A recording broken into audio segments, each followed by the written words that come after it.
you take records. So where do you want to go?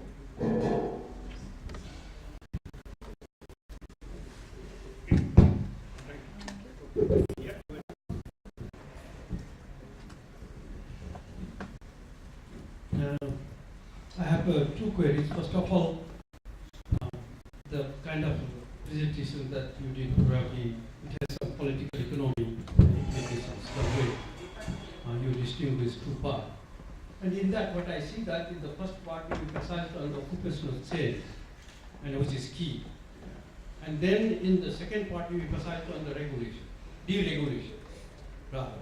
I don't know how the regulation and the occupational change go hand by hand together. That is one. And then when we are talking about deregulation at the same time, what we see that there are market imperfections, market distortions on the part of employers, which is very much predominant in this part of the world. And how that sort of distortion could be resolved vis-a-vis the kind of emphasis that you gave on deregulation. Thank you. We back the floor to you for this one. As you feel free, don't have to respond to everybody and everything. Is it on? Yeah, right, sir. Okay.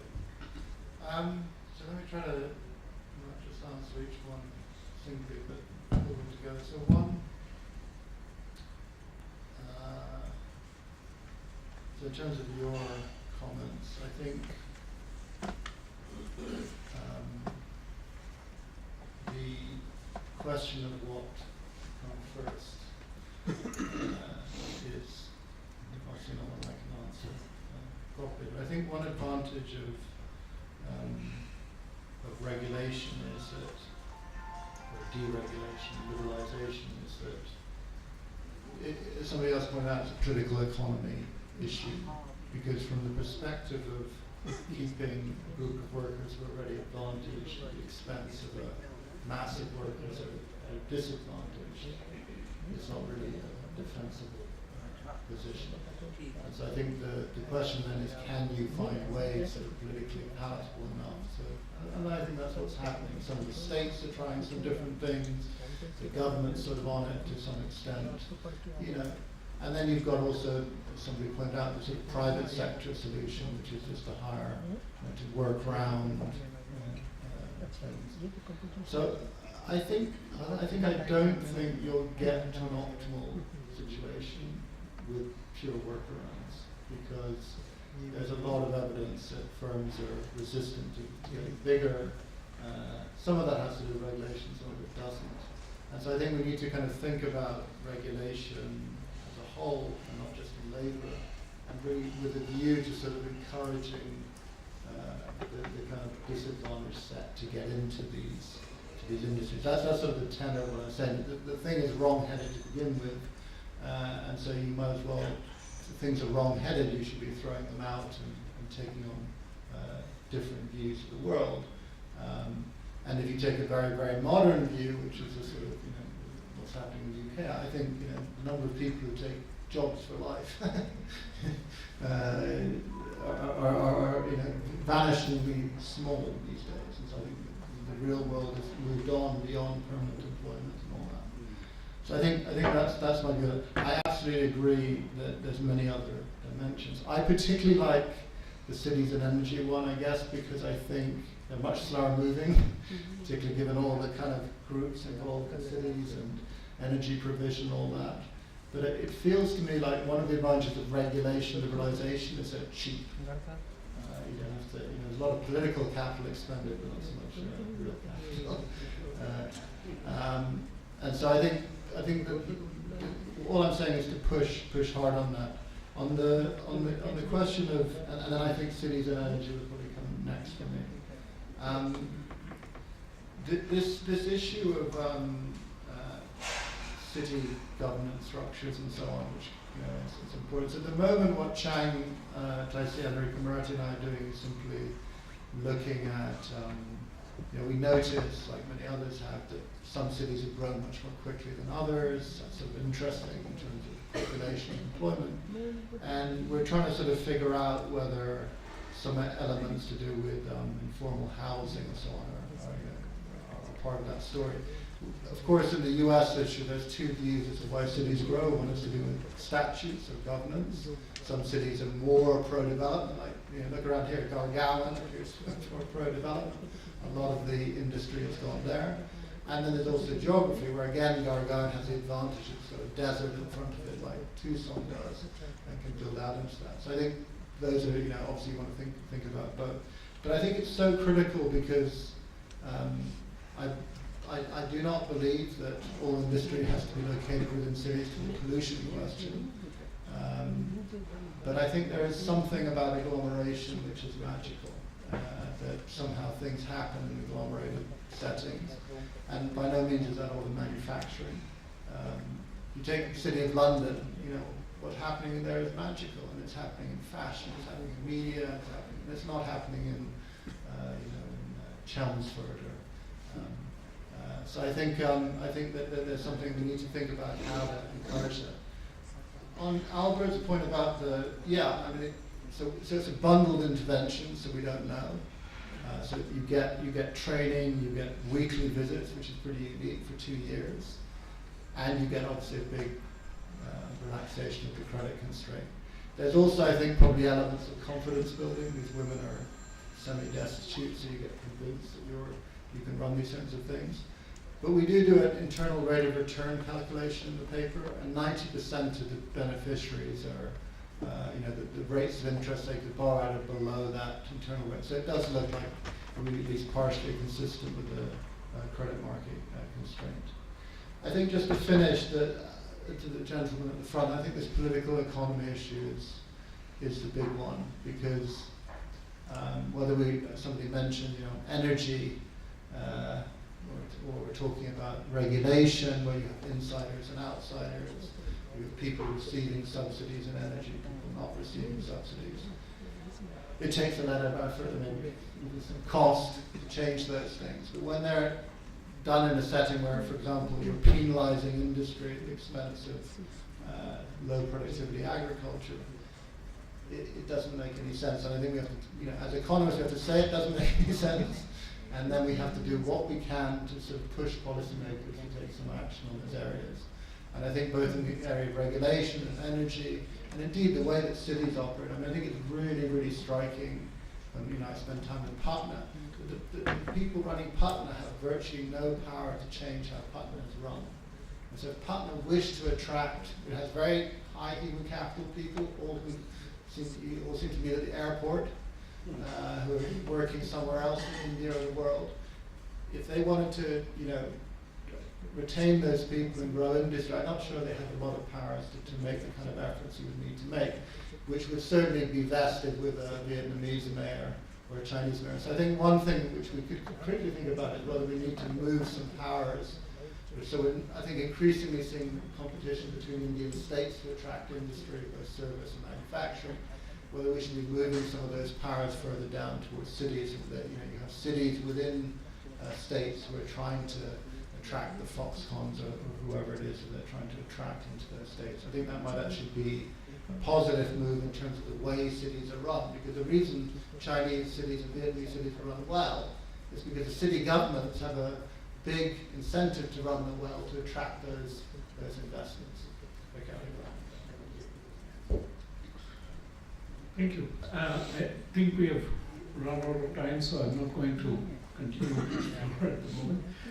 Let me thank Professor Burgess. I think what you've done is raised a great number of really fascinating questions about the challenge of how do we create jobs, and certainly have flagged issues which are should be discussed and how it links with other issues in city governance and the nature of occupations in which people work and so on. I think this has been very useful, certainly to me. Thank you.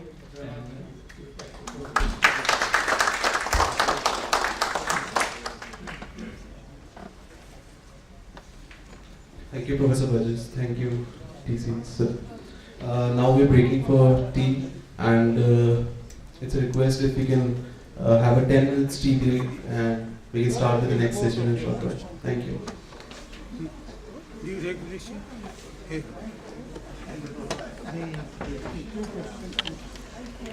He'll be presenting on augmenting the demographic dividend opportunities for India, the role of female work participation. Then we have Indira De Silva, Senior Professor and Chair of Demography, Faculty of Graduate Studies, University of Colombo. He'll be presenting on demographic change and its implication on the labor force in Sri Lanka. We have Devendra Shrestha, Professor, Central Department of Economics, Tribhuvan University, Kirtipur, and he'll be presenting on challenges in creating employment opportunities for youth in Nepal. So we can start. Sure. Thank you very much, and good afternoon, ladies and gentlemen. I think we had a very exciting sort of after lunch sessions which kept you all awake, I thought. Professor, as usual, was excellent. Robin always had a wide canvas, has kept us very much on our toes. And now we have a very exciting panel of speakers who will be speaking now. And I'm one of those chairs who try to give as much time to everybody else, including questions. So with that, I will now ask the first speaker, Mr. James, you have the floor.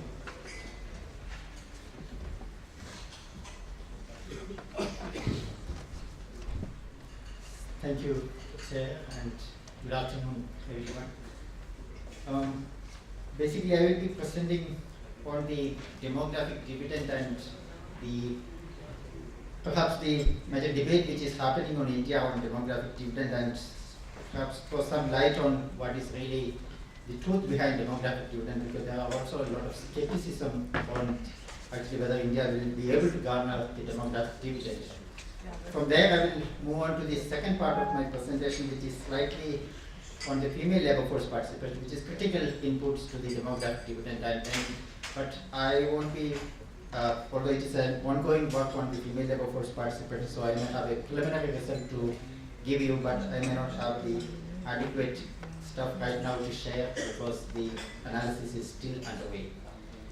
So basically, the objective is to contribute the ongoing debate on the demographic dividend in India, because it needs to be empirically scrutinized, because there has been a lot of things people have been talking, and it's also same as far as the female labor force participation is concerned, because since there has been not expected increase in the female labor force participation, there has also been a debate on what is really happening within the female labor force participation in India, whether it is really stagnant because of the structural issues within the country, or the employment issue in the country, or it is because of the other factors which is contributing to this stagnancy in female labor force participation.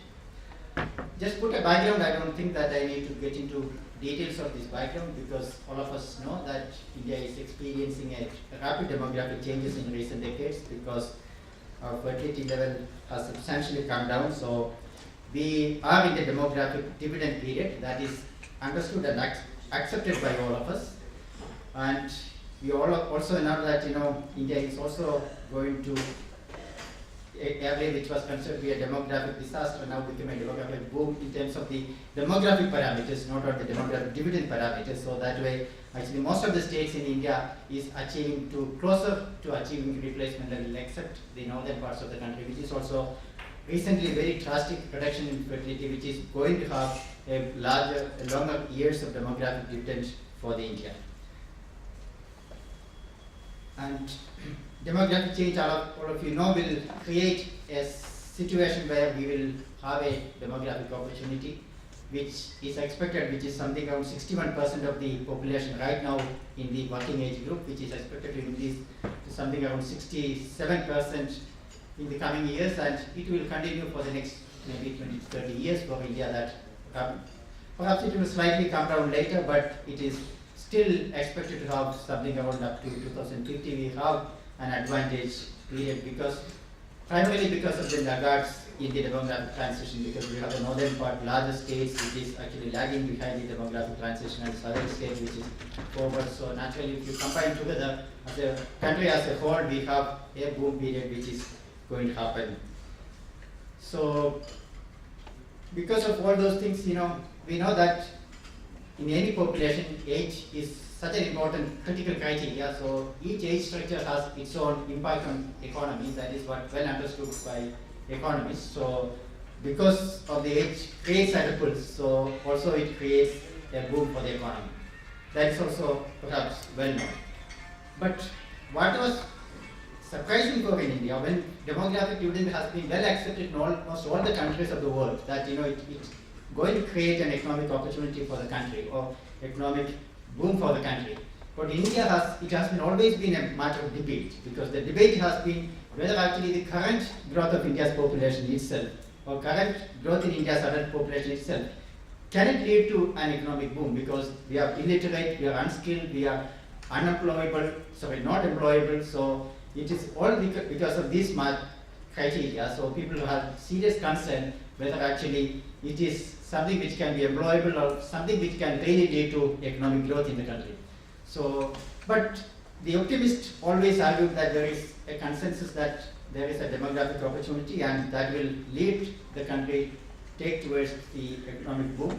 So, because of that, if you look at the estimates which is available for the last maybe 10 years now, there have been India-China comparison where actually estimates have been made based on the time series data. Also, we had this panel data, which I have my own estimates in 2008, and also this Kumar was estimated in 2010, and most of the interesting paper was by IMF, this Asian Development Bank paper by Iyer and Modi.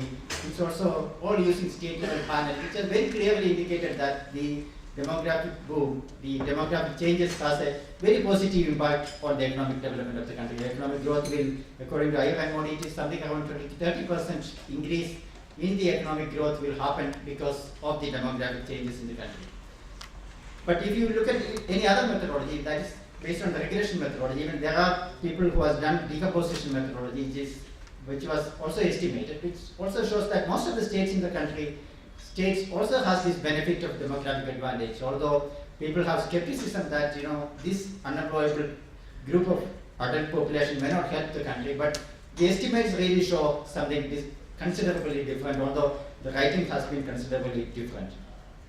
But as I told you, that we had a large set of people who have been pessimist on this. So the pessimist basically on looking at the perception of demographic dividend has argued that it will be turned out to be negative, or it will be turned out to be a nightmare, because as I told you, the argument has been same, because the argument was been that it is unskilled, it is uneducated, it is illiterate. Whether this bunch of group of people comes to the labor force, what is that going to make for India? So then what is really happening, then there is a real mismatch between what is really estimated or what really has statistical findings gives you, as well as what is the popular writing on this, basically based on what really looking at the characteristics of the population, whether it is the literacy or whether it is skill level and all those things.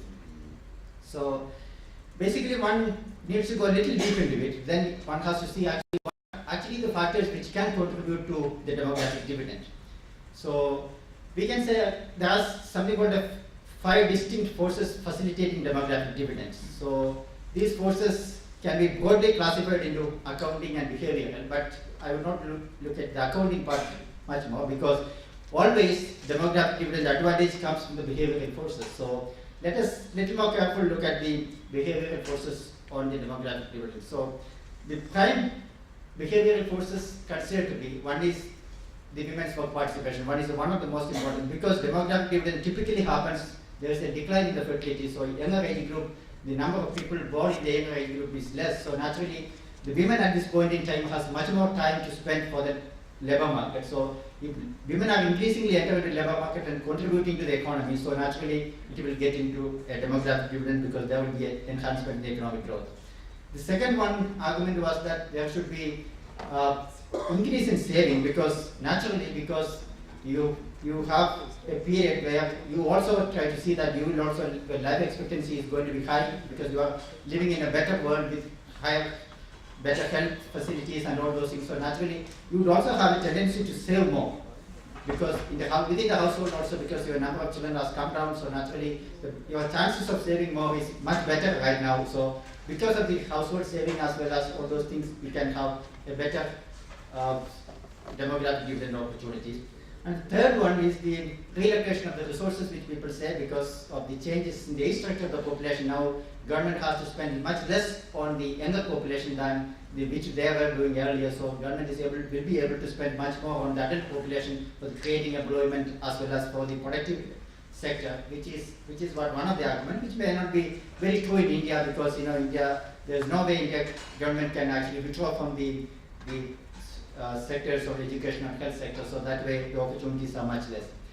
I am not leading into the second aspect, also saving, because I have also dealt with that in another paper, which we found that actually the saving rate, if you look at the household saving rate, how actually it has coincided with the changes in the demographic changes, but it is the relationship to establish is slightly difficult, because the household saving rate at the state level is the data is very meager for India, so that's why we have to also go with a lot of hypothesis rather than real empirical data. So what I will do here is much more deal with the female labor force participation aspect, and then see how far actually female labor force participation is in fact helping the demographic dividend opportunities for India. But that is where actually there is a lot of contestation is going on, actually what is happening to the female labor force participation in India, because female labor force, the rate in India is not increasing as expected. So because we expect that at least the southern part of the country, whether actually there has been a rapid demographic transition where the number of children has substantially come down, the rate of increase in the female labor force participation is expected to be much faster than what is expected in other parts of the country. But we would see that actually it is not increasing that expected. So naturally there is large skepticism on whether actually this component of the demographic behavioral pattern can really lead to a demographic dividend in the country. So the pessimists here also argue that actually India's demographic dividend will not be achieved primarily because India is not able to take advantage of female labor force increasing the female labor force participation. That is what was the major argument. So this has actually also, as I told you, it has argued that it has worsened over a period of time. So it has not increased because NSSO data shows a trend which is declining as well as later parts slightly increasing, but it is very confusing. So naturally it has all led to a conclusion that actually female labor force participation may not have enhanced the economic growth opportunities in the country. So, but if you look at the evidence across the countries, even here also it is different. Exactly same as what we expected from the demographic changes on economic growth, which is COSTAC national experience has been very positive. Even the India's experience India's estimates has been positive. Almost similar way, if you look at female labor force, the demographic effect of female labor force participation has been exactly always been positive in many countries. There has been cross-country studies on that, which has Bloom, etc. has been 2009. There are certain any countries which has actually undergone demographic changes has also enhanced the female labor force participation. That way, if India is not going to achieve that, India is going to be an exception. Otherwise, almost all the countries were able to achieve these kinds of changes take advantage of demographic changes. So, this presentation will look into this aspect, but let me just present some data on female labor force participation and then see what is the real controversy in it, and then we'll come back actually on little more on the sector-wise, but the sector-wise analysis has not been done very detailed right now, so I would not be able to give much emphasis on that, but we'll present what was the issue and then we'll get into that. So all of you know this pattern. Actually, female labor force participation increase has been rather sluggish, or if you look at between 2001 2011 census, I am taking only census data, it has slightly, partly you can say, slightly almost constant over the last 10 years when the demographic changes has been rapid in the country. So which is a period where if you look at last 2 decades, actually that was the rapid period of demographic changes in the country where actually female labor force participation has been nearly stagnant. If you look at this graph, always we will say actually our relationship is something completely negative. It's actually demographic changes has really nothing to do with the female labor force participation. That would be the immediate conclusion one would draw from these kinds of data. So, and this is also corroborated by the NSSO data, which I would not get into that. But if you look at the state level data, we will also see very varieties of pattern. If you look at over the last 3 decades, if you see how it is changing, this changes has been very fascinating if you look at by state level.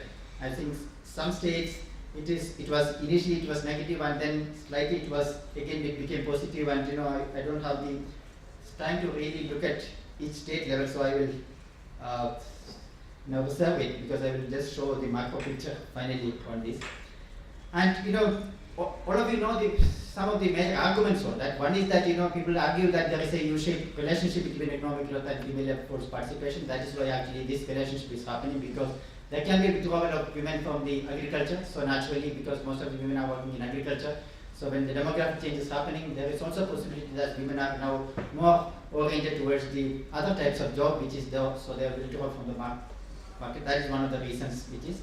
Also, there is an argument, there is a typical age effect, that once education is going up, naturally, the female who are supposed to be working in the 15 to 19 and 20 to 24 will not be there available for working, because they will be in the education sector. So naturally, the education effect, age effect is also another important factor which would have this a stagnant impact.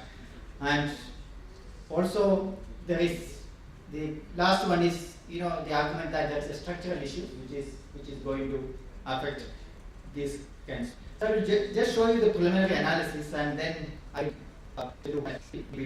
So primarily, I was looking at actually what would be the female labor force participation. Whether actually the first question was that actually whether fertility transition really helped to increase the female labor force participation.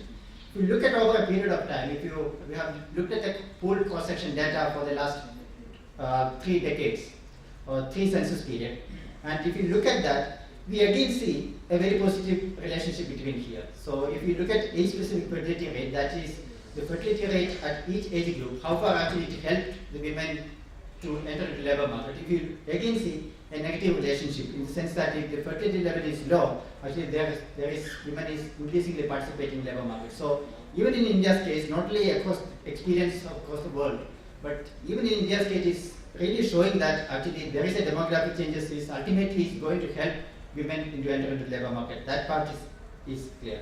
But what we don't see is actually the typical relationship which we expect, that the economic changes as well as the development of which is actually a mix of education and all other improvement, which is really not helping the women to the labor market. So this part is true that this structural changes, the structure of the economy is really not helping the women to get more employment in the country. Although we are dealing because our NSS survey etc. doesn't really capture the rate of unemployment in that respect, because always say the rate of unemployment is much less in the country. But if you look at actually the female labor force who are actually the fertility rate is low, female are willing to enter the labor market. It is really not. So it means that there are a lot of opportunities for in India because of the typical demographic changes. If you are able to provide employment for the women, at least at the household sector or at the place where they are working, if you are able to provide employment, that would be a clear boom for the women to enter the labor market. So finally, as I told you, my second attempt was to look at the sector-wise analysis on the female labor force and linking it with the fertility transition, which is actually a very crude analysis right now, so I am not presenting it. And primarily, to conclude, it seems that both in demographic changes as well as on female labor force participation, India's story may not be significantly different from the other country's story, which actually many others think that India is typically different because India may not get demographic dividend and India may not achieve female labor force participation with demographic changes. I perhaps may not accept that kind of an argument. I think it would be positive, but the only issue is that India's female labor force participation is showing such a trend because of this certain structural changes in the economy. But if you look at those states which are actually undergoing rapid demographic transition, now actually also we see some of these rapid changes recently, because if you look at different census data in some of the states like Tamil Nadu, even Kerala, we see these kinds of changes are really started happening in these states. So virtually meaning that in the long run, actually both things will be positive. We need not be so pessimistic on both these aspects. Thank you.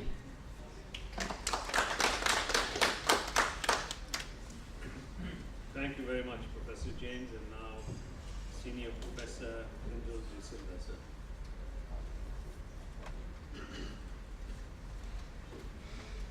Thank you, Chair. Good evening to all of you. Well, my presentation also go line with my friend Dr. James. My presentation is regarding Sri Lanka demographic change and its implications on the Sri Lankan labour force. And I'll be talking about a couple of sections very briefly. I'll be talking about the demographic transition and also regarding Sri Lankan population age structures, and also as James mentioned about the demographic dividend in Sri Lanka and some other countries, and labour force, particularly looking at again the female issue and also the conclusions. Well, the demographic transition is very important for someone to understand.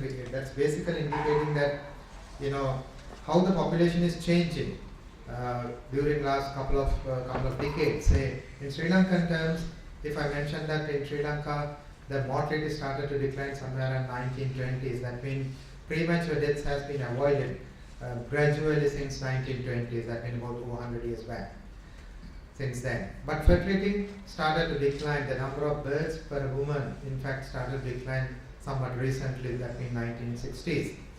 However, in the same time, the Sri Lanka has been recorded as a large group of people immigrating, the outbound type of migration rather than inbound type migration. Our country is a net loser in terms of international migration. At the same time, the demographic transition clearly indicates that Sri Lanka, the population is aging. The aging is a byproduct of all these demographic changes, what we observed during last many decades. Well, if you look at the Sri Lankan life expectancy, how long the Sri Lankans can live, I don't want to go for detail, but if you look at the very last figures in the first table, somewhere around 1911, a male in Sri Lanka can live about over 70 years since birth, but female almost 78 years. But females live about 7 years longer life than the male in Sri Lanka. However, many decades back it was the males who live longer than the females, but now it is opposite totally. And even around age 60, the very last table indicates that the person retiring at age 60, suppose it is a male, that male can live about 17 years retirement life. But if it is a female, the female can live about 21 years in the retirement life, the long life.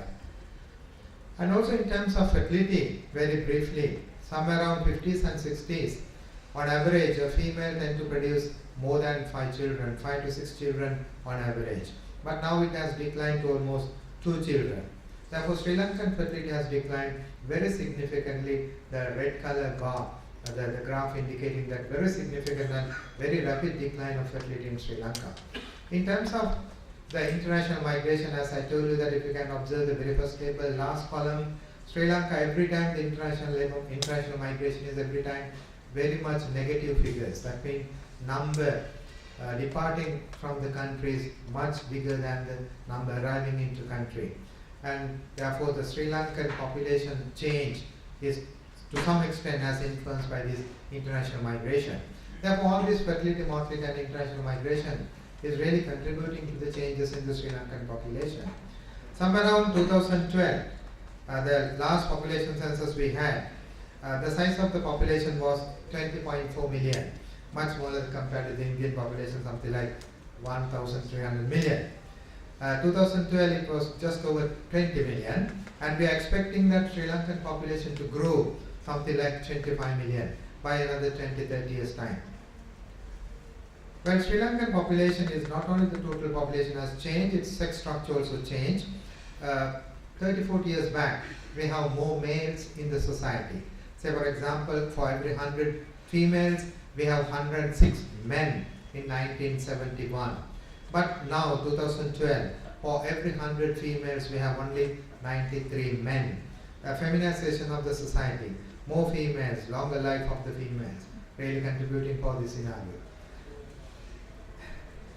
And also the age structure transition, you can observe that the 1990s or 1980s, age structure was somewhat pyramidal shape. But by now and near future, it is becoming a more barrel shape or even a yarn shape. And the population is aging very rapidly. And every 20-year time, the elderly population, the volume of the elderly population is doubling. If you observe year 2001, the elderly population was 1.7 million, 60 years and above. And we are expecting by 2021, that size is going to be something like 3.6 million. Therefore, doubling the elderly population, but not the Sri Lankan total population. Therefore, the population aging will bring the slowdown of the Sri Lankan labour force. And well, that has implications on the Sri Lankan economy also. The Sri Lankan labour force itself is growing. The demographic dividend. Well, the demographic dividend in very simple sense, in fact, Dr. James has mentioned this one. Well, each and every country, along with the demographic transition, age structure transition, they will achieve something called demographic dividend. And there is something called first demographic dividend. What is meant by the first demographic dividend? And during this period, the child dependency will be much lower, and there will be a very large proportion of people in the working ages, and they are ready to work. And therefore, that is a very impressive situation. Demographic environment is conducive for economic takeoff, where the largest population is ready to work. But the second demographic dividend is slightly different. That is basically coming from that workforce after doing long work and before retirement, and they save a lot of money and they invest a lot of money.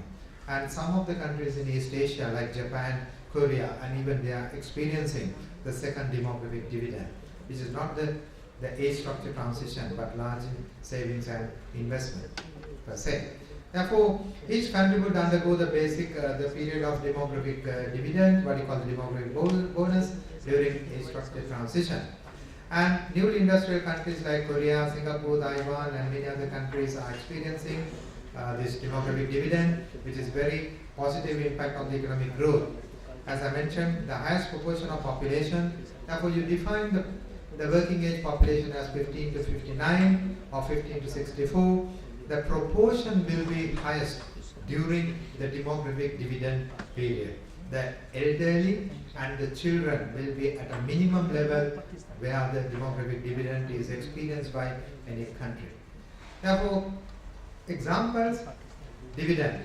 The first demographic dividend, Japan, 1960 to 1995, very rapid economic growth, as very well Dr. James mentioned. Japan has a very rapid economic growth during this period.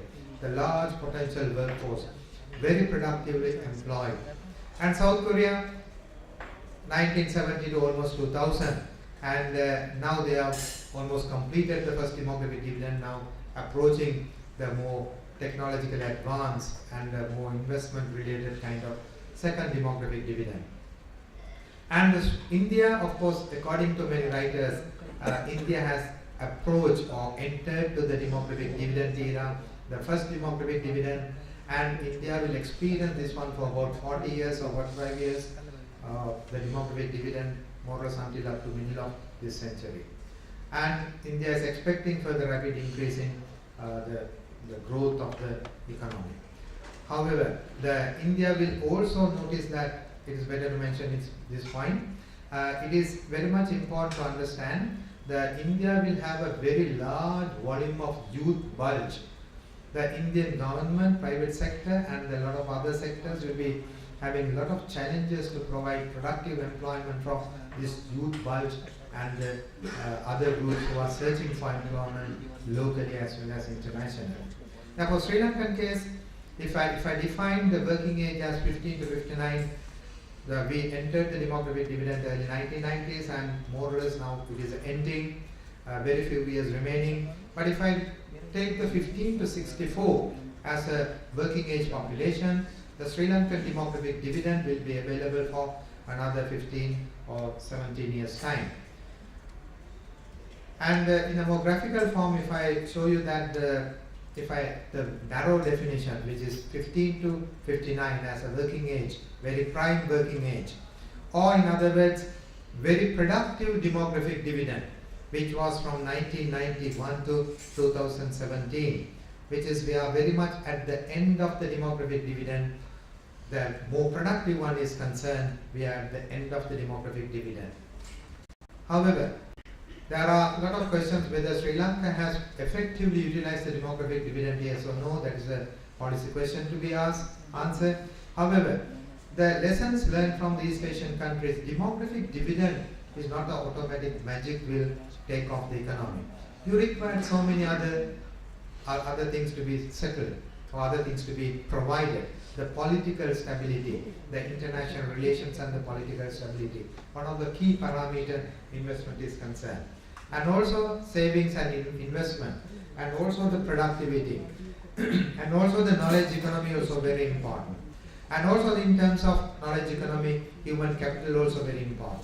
Therefore, in terms of human capital, Sri Lanka ranks as the highest in the Human Development Index, the 73rd position among over 180 countries among the South Asian.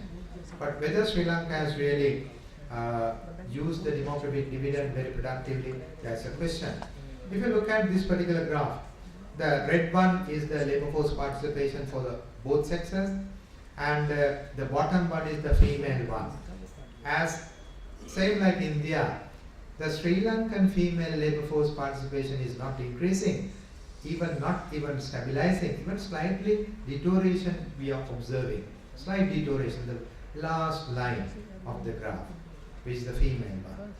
And age specific is concerned, of course females you can observe the very last one, the last line, not very attractive.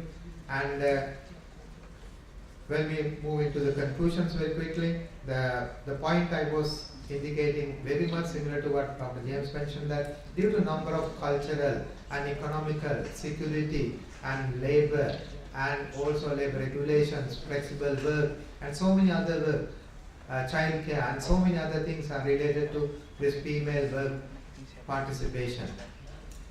And conclusions are concerned, Sri Lankan fertility, of course, fertility has declined significantly. The 5 year, the observations in South Asia, and life expectancy has increased enormously in Sri Lanka. A lot of migration take place, and the population size will increase to another, at least another 4-5 million will be added. The size will be around 25 million. And the age structure is changing, and we are going to have more and more females. And also it is very important for you to put this particular point in Sri Lanka. Higher education is concerned. Higher education is consumed by a very large group of females. Very high proportion of the people who consume the higher education is the female. But their contribution to the returns are very low in terms of labor participation due to a number of reasons which I am not going to discuss in more detail. The elderly, on the other hand, is increasing very rapidly. Sri Lanka has been identified as a very rapid aging society. And also Sri Lankan labor force is growing very rapidly. And also demographic dividend, the environment is conducive for economic takeoff. Present low level of dependency prevails, however rapid aging could fade away this favorable environment. While demographic bonus alone would not sufficient, as I mentioned, they are be required to provide all other political environment, or all other areas need to be fixed in order to get the full benefit of the demographic dividend. And then take off the demographic dividend and the economic takeoff to provide the sustainable benefits to all segments of the population, and how to create suitable jobs for the youth. Therefore, I thought that probably Sri Lanka also facing the same problem. How to create suitable employment opportunities for the youth bulge. Now, even though we are more or less observing cessation of the youth bulge in Sri Lanka, but most of the youth are searching employment in foreign countries. They are finding that suitable employment is not available within the country. A lot of that kind of issues are there. This is an opportunity that should not be missed out. Therefore, finally, the Sri Lanka, India, and some other countries in Asia yet to put in place the appropriate social and economic policies and structural changes that are needed to fully capitalize on the demographic dividend. In terms of Sri Lanka, I would say we have more or less missed the train, and unlike in some of the countries like East Asia, Korea, Japan, and many other countries, due to prolonged civil war, civil strife, and other things, we have more or less missed the train. But I think India is very much ahead of the task, and they can plan it very well. Thank you. Thank you very much. May I request Professor Shrestha to take the floor, please.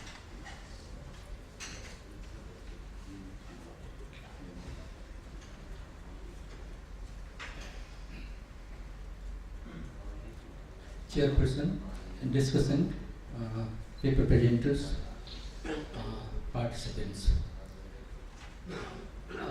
Basically, this paper little bit deviates from what the other two presenters, in fact, has presented, basically focusing on the youth population. And the paper basically is a kind of a review paper, in fact, based on the documentary evidences and little bit of sample and the recent census data. Basically, the paper, in fact, the focus is highlights on the current kind of situation so far the youth population is concerned, and then what has been the kind of the policy measures that the government has adopted, in fact, to create the employment opportunity to the youths, and then followed by the kind of challenges, in fact, the government is experiencing currently, in fact, to create the employment opportunity to this huge bulge of the youth population, and followed by at the end, in fact. So based on those kinds of settings, so what has been the way forward, in fact, to resolve the kind of problem that the country experiences. So with this brief background, in fact, so let me quickly mention you about the kind of situations. So this is the table, in fact, that makes a kind of comparison between the growth in total population vis-a-vis the growth in youth population. And basically, the recently promulgated or the endorsed the Youth Vision 2025 by the government of Nepal, it defines 16 to 40 as a youth population. So for the sake of analysis, this particular definition has been considered, in fact. So the government has defined in its Vision 25 program. So this is the youth population that has been defined, and for the sake of analysis, this has been the definition has been borrowed. And based on that definition, this particular table makes a comparison between the growth of the youth population vis-a-vis the growth of the youth population. So what has been the kind of features then of that particular kind of sort of things that you see that so it has almost more than double the youth population reaching to the more than 10 million, and it has been projected, in fact, to reach about the 14 million by the end of 2026. And obviously, in fact, you see this year, in fact, it has reached to more than 2/5, almost 41%, whereas the growth rate of youth population is much faster. So if you make a kind of comparison, it is 1.92% compared to the total population of 1.44 during last 1 decade. So there is a kind of differences that you see in the growth in the youth population and the growth in the total population.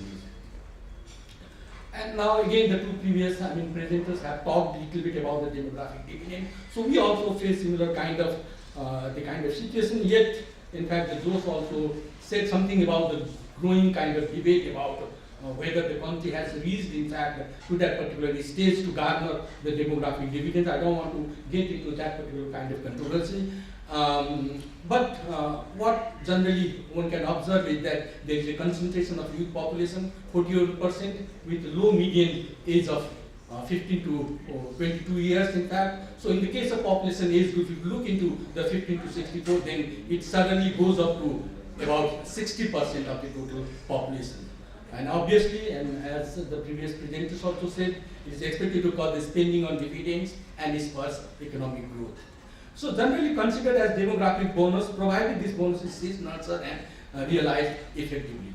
So Nepal has not been able to translate, I think, this particular kind of sort of things that which is essentially required, in fact. Now, let me quickly tell you something about what is the employment situation currently. So we have the recent household survey 2012-13, being conducted by the Central Bureau of Statistics. It shows that 78.4% of the population is 15 years and above are employed. So labor force participation rate is 81.1%.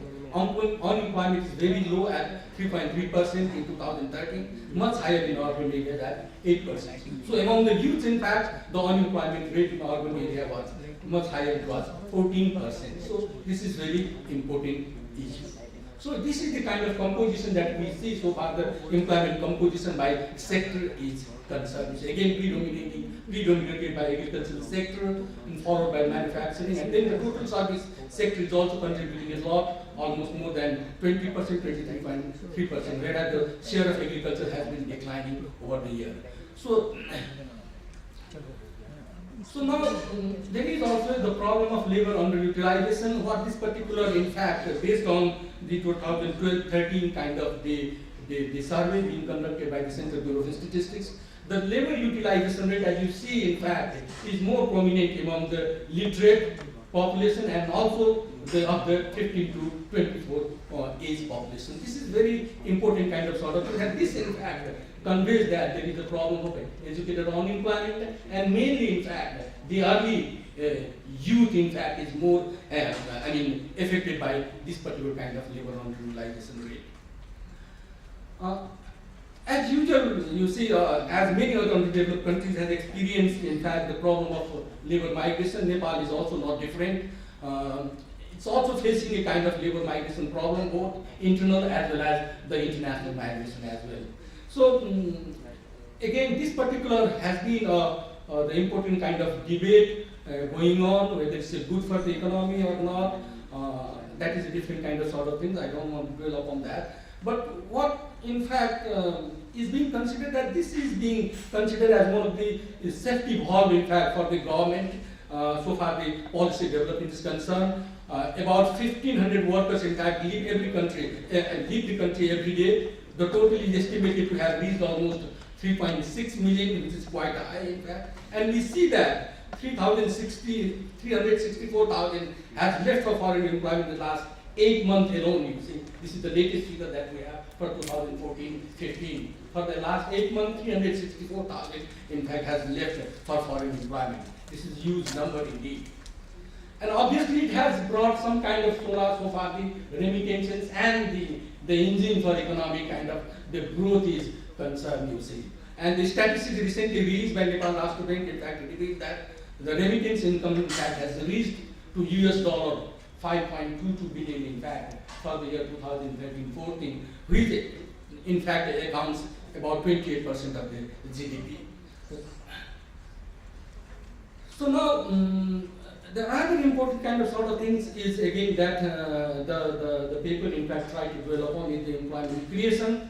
So there are some kind of documentary studies and the kind of evidence coming up with some kind of the studies, so that the ILO 2010 studies, it has documented that the Nepal requires to create around 500,000, in fact, the productive employment per year. In fact, this is a very big challenge, in fact, getting into those who get into the labor market, considering that the ILO estimate shows that it is 500,000, in fact, productive employment per year is required. And the employment growth, if you see, they is limited to less than 3% annually. And there is also the issue of employment elasticity kind of sort of things. There is a growth threshold, in fact, at which employment reaches the point of absorbing new entrants to labor force. Is not fully known so far the case of Nepal is concerned. So we have a new labor force entering into the labor market, and what particular growth rate, in fact, is required in order to absorb that employment and labor force getting into the labor market has been lacking, you see. So that threshold level of growth, in fact, will in fact guide the government to create the employment opportunity to the youths. So labor and employment policy. Now let me quickly touch upon the kind of the policy measures that the government has adopted. Recently we have the labor and employment policy 2006. It provides the kind of distinct objective of creating the employment opportunity to the general labor force and specifically to the youths, in fact. And these are the 4 or 5 important the objectives that the policy has designed. So accordingly, we have the Youth Vision 2025, in fact, to create the employment opportunities for the youths. It was a 10 years program. It has categorized, in fact, the whole youth population into 2 broader groups of 16 to 25 and 20 to 25, and a separate kind of measures, in fact, has been designed to address these 2 segments of the population within the broad youth population as defined by the policy. So major priority areas is to create the employment opportunity for the youths. So So each ministry is required to set aside a separate budget for youth. This is one of the kind of important kind of the policy measures.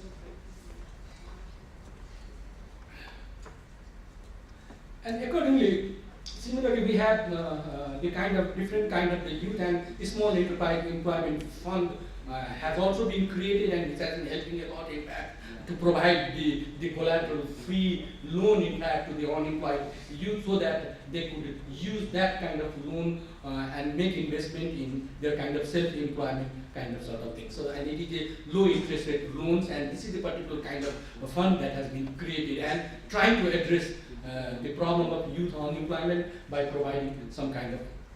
Okay. So now there are many other specific programs, in fact, that has been promulgated, that has been launched by the government of Nepal.